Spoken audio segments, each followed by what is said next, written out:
Ah yes, the holiday season. The time of year where we all get together to do various fun activities, enjoy consumerism, and watch all kinds of holiday-themed movies and TV specials. One film that many watch during this time of year would have to be none other than Adam Sandler's 8 Crazy Nights.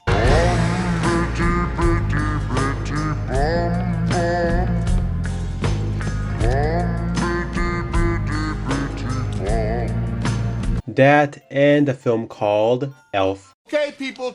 Okay, one film that most people have definitely seen or at least heard of is the 2004 film The Polar Express, a film starring the many faces of Tom Hanks and being directed by Back to the Future director Robert Zemeckis. Now, the film itself is simply an okay movie at best in all of its creepy, uncanny valley, mocap glory that Bob Zemeckis was oddly obsessed with at the time. Now, with this being an animated family film from the 2000s, it only makes sense that there would be a tie-in video game released for the PS2 and Game Boy Advance. But I'm only talking about the GBA version since that's the version that barely anyone talks about. And I'm the kind of person who likes talking about obscure and barely talked about stuff around here. It's Juice and Jam time.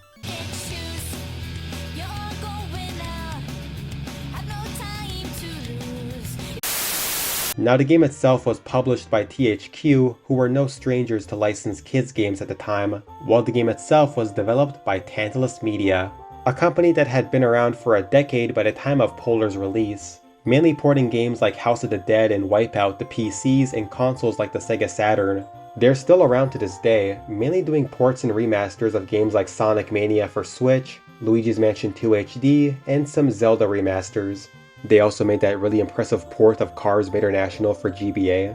Tantalus also made many classics like South Park Rally, Mary-Kate and Ashley Winter Circle, and Woody Woodpecker in Crazy Castle 5.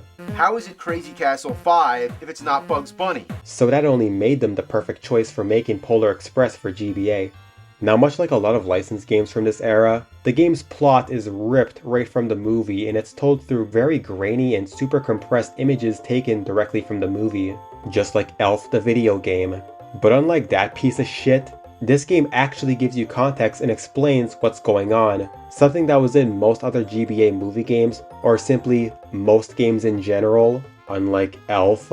Hell, the game even has fucking character dialogue, albeit with lines ripped right from the movie and the characters being represented with random cutout stills from the film. So that's one point it has over GBA Elf. So in the game you play as Hero Boy, and you traverse across the train in levels that directly follow the plot of the movie. Now right off the bat, the game graphically reeks of Elf the video game. It has that sort of pre-rendered graphic style for the character sprites, mixed in with backgrounds and environments that stick out like a sore thumb, just like Elf the video game.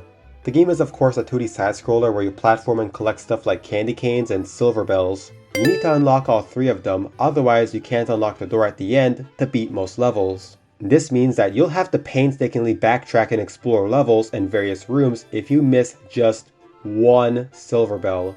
Now in level 1, all you do is walk all the way to the right, avoid some random obstacles that can hurt you, and get to the end of the train to stop it for the kid who got picked up last, who is somehow running at the same speed as the fucking train in freezing cold weather and just barely keeping up with it while Hero Boy is going out of his way to stop the train for him. Yeah, I know that sounds weird, but look at how fast the train is moving based on the background alone. And plus this whole level is based on a scene that wasn't even 20 seconds long in the movie. Also, this is inaccurate to the movie since Junie from Spy Kids doesn't go to the end of the fucking train just to stop it for this kid named Jimmy.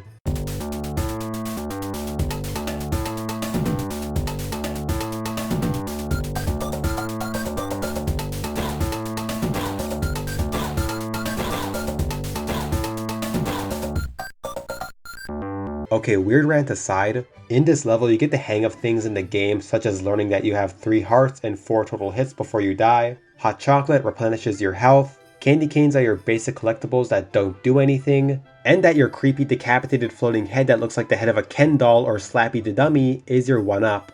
Now the controls are a little odd and different from what I'm used to, because to run, you have to hold the R button, which is something that you never see in a platformer like this. Running itself is helpful for jumping at farther distances, but it's completely fucking useless for jumping over basic obstacles. And this means that you generally have to walk while platforming for the most part.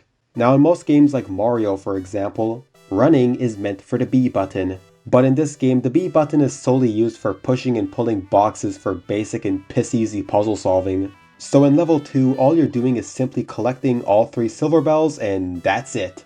In this level, you learn that Christmas trees are your checkpoints, and that treasure chests can give you power-ups like a wand that can give you incredibly short invincibility that only lasts like 5 fucking seconds. There's also a pogo stick that allows you to break ice and obviously jump higher. And then there's a sock that does absolutely nothing. So before I move on, I must mention that the game's music is extremely boring and so fucking forgettable. But at least it's still better than the soundtrack to Elf on GBA.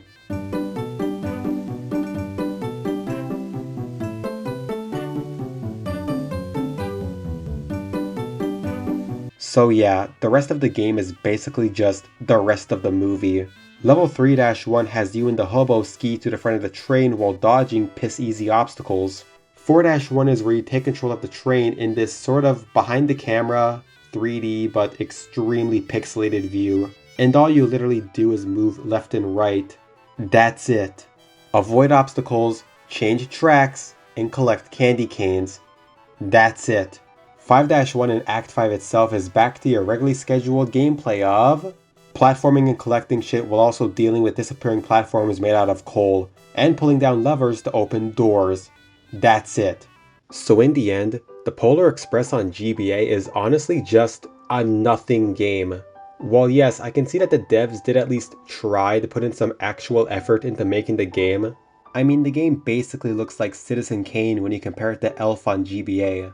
The game itself is just painfully boring and mediocre at best, with its extremely forgettable soundtrack and very bland and largely boring graphics and gameplay. At least Elf on GBA was so fucking awful that I can at least find some things to criticize and make fun of. Polar Express on GBA on the other hand was so boring and forgettable that I gave up playing simply due to how fucking boring the game is. And because there's just barely anything to talk about. So yeah, the Polar Express on GBA sure is a game that exists alright. Anyways, Merry Christmas and Happy Holidays. And Happy Hanukkah. Happy Kwanzaa. Happy New Year's. Happy Valentine's Day. Happy 29th anniversary of Adam Sandler's Happy Gilmore. Happy St. Patrick's Day. Happy Easter and Happy Mallrats Day.